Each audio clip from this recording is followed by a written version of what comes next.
Robin Hood Radio presents the commentary of Don Morrison.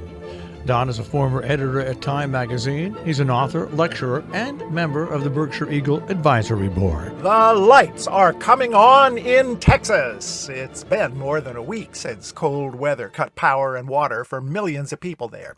At least 10 died. State officials tried to blame wind turbines, but we soon learned the real problem. State officials. You see, Texas has been run for decades by small government conservatives. Nothing wrong with that, in theory. The idea of limited government goes back to the Enlightenment. Our Constitution is littered with limits on executive and legislative power, though not a word about electric power. Rules on that were stifled in Texas years ago by state officials, acting in cahoots with the industry to protect profits, avoid federal regulation. That's why Texas did not have to winterize its power grid, build reserve capacity, or share electricity with other states during weather emergencies. These colder states rarely suffer big winter blackouts, but then they're run mostly by Democrats. I was thinking about that recently when I tried to get a COVID vaccine shot. Spent weeks checking hotlines and websites every few minutes. They were always busy or just plain dead. No coordination or even a central source of information. And too often, no vaccines. That's partly because our last president, a small government guy, turned the COVID problem over to the states, then left them high and dry. Builds character, small government. Makes you self-reliant. Also cold, thirsty, sick, poor, and sometimes dead.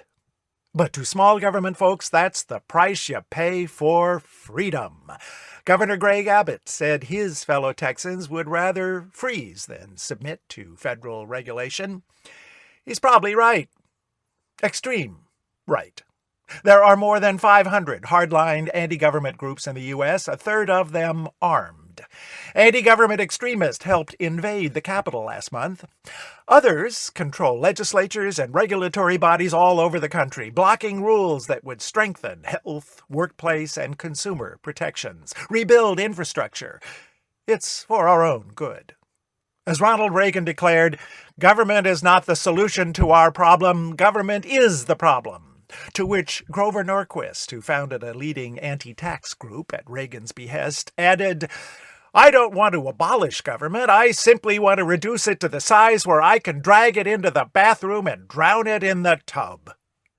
America is having its bathtub moment, and the water is freezing. I'm Don Morrison. Don Morrison is an author and editor. He's taught at universities in the United States, Europe, and Asia. He's the European editor of the British magazine Port and a member of the Berkshire Eagle Advisory Board. He lives in Paris, Miami, and in Berkshire County.